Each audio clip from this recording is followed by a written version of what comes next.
I like to call this one the Naruto head slam. What we're doing here is taking a yoga block or a foam roller, placing it between the thighs.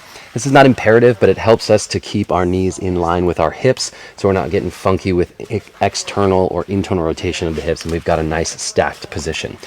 The setup is probably, distance from the wall setup is probably the most challenging aspect of this, because we want to find a hinge so that we can keep most of our weight kind of centered foot or even in the heels and in this posterior tilt, but simultaneously rest our neck and head on the wall. Our head is resting sort of towards the top of the forehead, and the purpose of this is just to relieve any stress or tension in the neck. We're literally supporting the weight of our heavy head on the wall.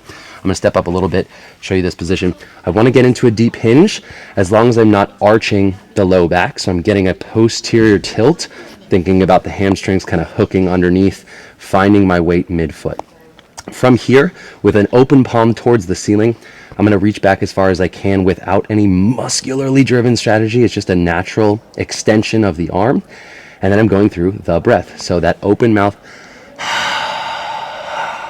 fogging the mirror, slow and relaxed. Closed mouth, inhale through the nose, tongue on the roof of the mouth. Quiet breath, filling up with air. Exhale, continuing through. If I feel like I'm shaking and trying hard, that's an indication to relax and get into that parasympathetic.